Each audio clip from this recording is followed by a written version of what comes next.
Okay, so I needed to recall a thing.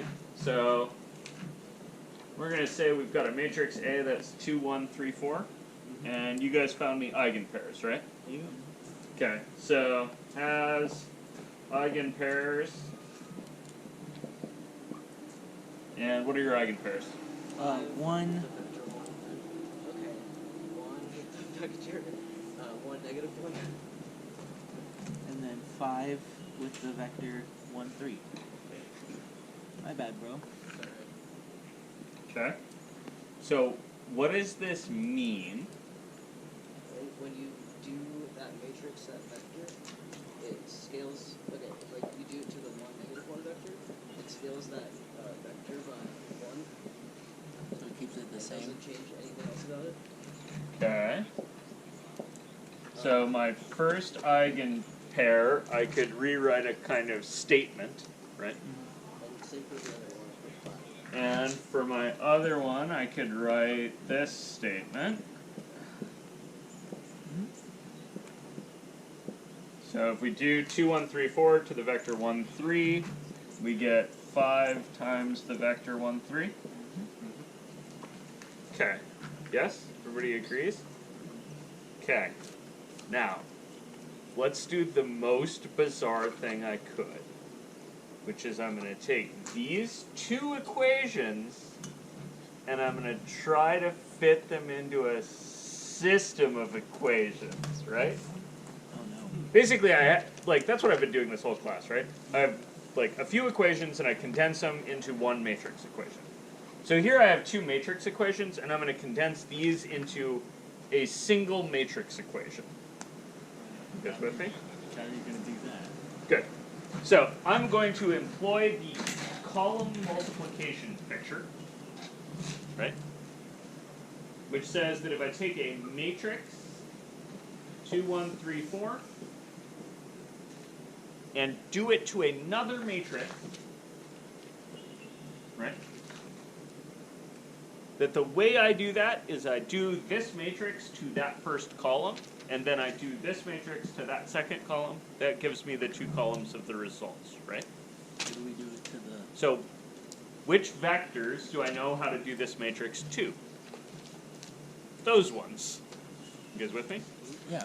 So put them in a matrix. So I can put them in here. You guys see that? And I know the result that I'm going to get is going to look like, well, here I'm going to have 1 times the eigenvector for 1, right? Mm-hmm. So here I'm going to get 1, -1. You guys with me on that? Yep. What am I going to get in the second vector? 5, 15. 5 and 15. You guys see that? Okay.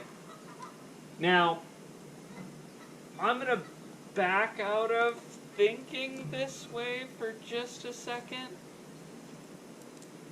I'm going to think about this thing. Well, that thing's the vector 1, 3, and then the vector 1, -1 in the first column, and then the vector 1, 3 in this column.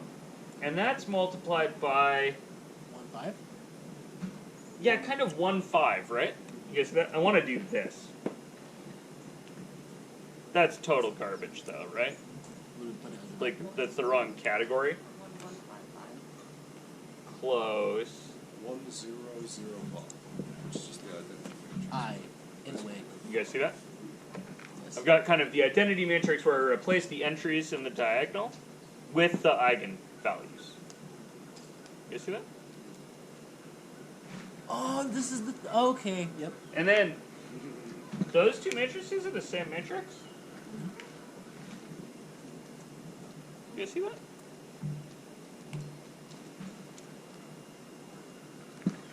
Tell me something about this matrix right here. It's invertible. Look at that.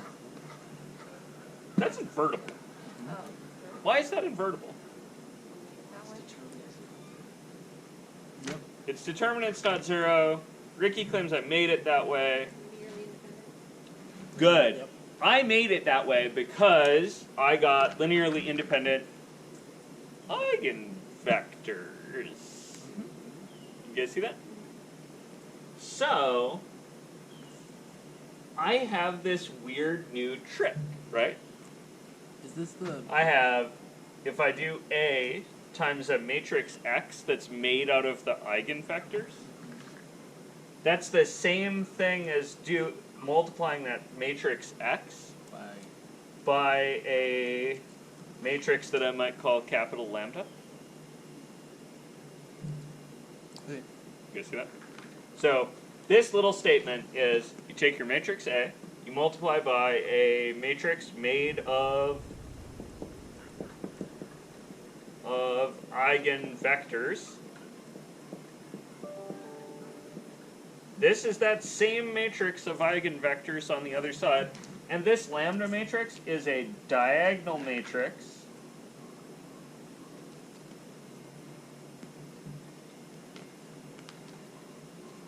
So, with the eigenvalues. Okay.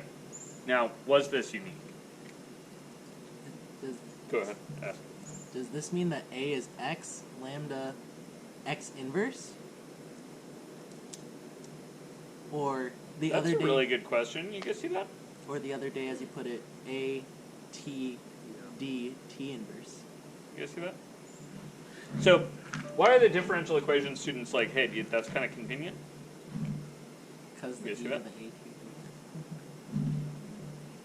So, does one of the differential equation students care to explain? Like, why is this this is getting towards something that I advertised in DE's class. Why did we care? You guys remember? E to a power of matrix. Yeah, we wanted to do matrices to lots of powers, and we needed a convenient way to do that. You guys with me? The reason I wanted to do that was I wanted to do this really bizarre thing where I wanted to take E and raise it to a matrix times a scalar T. The differential equations reason that I want to do that is in differential equations class. The linear algebra reason I want to do that is that differential equations class exists. Okay? So, I'm going to show you how to do this a little bit in linear algebra, but mostly because it's fun. And also because we kind of happened across this, like, convenient statement. You guys with me? So, what I would really like is to be able to rearrange and solve for lambda. You guys see that? Or solve for A. It doesn't particularly matter here which tact you take. They're both kind of handy sometimes. You guys with me on that? So, I'm going to take my information, rearrange my little equations, and rewrite. So, here are my two equations. One of them is I want to get A in terms of lambda. So I'm going to rewrite A equals, and now I need you guys to fiddle that equation into an expression for A. What do you need to do? Yeah, you need to divide by x. So, As right? invert, so Yep. So we can't divide by x, so we need to, raise it to a -1 power. yeah, we need to do x inverse somehow, right? You guys with me? Yes. Okay, now this is where your order mattering comes into play. What is the equation that goes over here? X inverse X inverse lambda X. lambda x. How did you, so one, this is wrong.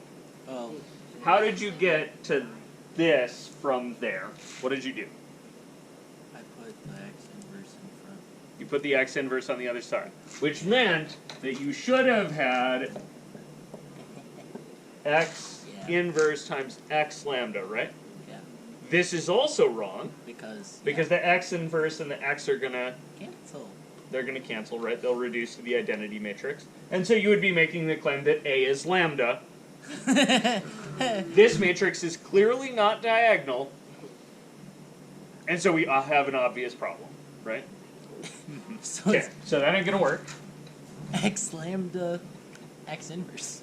So, the thing I want you guys to consider, right, is you need to take that equation and do algebra to it Gosh. to get to a statement for A, right? you are all correct in that you need to do the inverse to both sides of this, right? What, where? But you have to do it from the appropriate direction. You guys see that? If I multiply this whole equation through by x inverse, right, I'll get an x inverse here, right? And then I'll have an expression for lambda, not for a. Yeah. You guys see that? So I need to multiply from the right with an x inverse. So if I take that equation and multiply from the right, I'll have ax x inverse is x lambda x inverse. You see that? These will reduce to the identity, and so I'll have a statement for A. You see that? Yeah. So I can rewrite the matrix 2, 1, 3, 4 as, well, I already have my X matrix over there. It's 1, -1, 1, 3, right? And then I need my lambda matrix. That's 1, 0, 0, 5. And then here I'll need the inverse to this matrix. You guys with me on that? Anybody care to invert that matrix for me? Want to pull out a 1/4? What? There's a 1/4 times 3 minus minus 1. 4. So the determinant's 4. 1/4. So I've got a 1/4, and then I need to You swap the positions of, swap the diagonal, 3, 1, and then negatives on the other and ones. negatize the anti-diagonal. Yeah. Okay, so I spent a second, I calculated x inverse. I have 3/4, -1/4, 1/4, and 1/4. You guys all with me? Okay, so what this does is this lets me turn my matrix A into kind of a conjugated diagonal matrix. This thing is called conjugation, where you multiply by something and then multiply by its inverse. That's a useful trick. You guys with me on this? Yeah. Okay, so that's my statement for A. What's my statement for lambda? So I want to solve that equation for lambda, right? So which side am I multiplying? Yeah, I'm going to multiply from the left by x inverse. So I'll get lambda is x inverse ax. So I can rewrite my diagonal matrix, 1, 0, 0, 5, as x inverse is 3/4 minus 1/4, 1/4, and 1/4. I don't know why that came out a little bit different. So my x inverse matrix times my matrix 2, 1, 3, 4 times 1, -1, 1, 3. You guys see this? Which of these two statements is going to be most useful for me? Probably the top one. Yeah, the top one's going to be the one I want most of the time. Good? Makes sense? Okay, so we need to write this out more generally, right? Yeah. But this is kind of our motivation. Well, it's not really our motivation. It's a thing we observed that could happen, right? A little weird. Does this always work? Like, am I always going to be able to sort this out? You guys have seen some problems happen with eigenvectors, right? Yeah. What's the problem sometimes with eigenvectors? They can be imaginary. Yeah, for one thing, they can be imaginary. Also, if you only get a single eigenvector. Yeah, sometimes you don't get enough eigenvectors, right? You can't come up with the whole set, kind of. So we're going to write down what it means to not be able to come up with the whole set in a little bit. For right now, this works so long as what?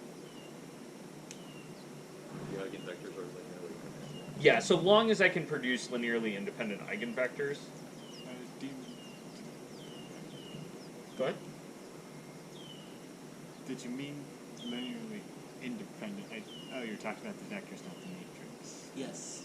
Yeah. Well, Sorry. well, no, the linearly dependent columns, which are the vectors. Why? No. No, wait, no, So- that's the rows. So, Wait, words. okay. So carefully. If I can produce for now, if I have a n by n matrix, I need to be able to produce n linearly independent eigenvectors. Notice that doesn't mean that I have to have n different eigenvalues. You guys see that? I'm going to write that down more precisely in a minute, just so we're like very clear. But this works so long as you can come up with n eigenpairs where the vectors are linearly independent. You can't always do that, so this doesn't always work. You guys with me? It does work a lot of the time. Cool?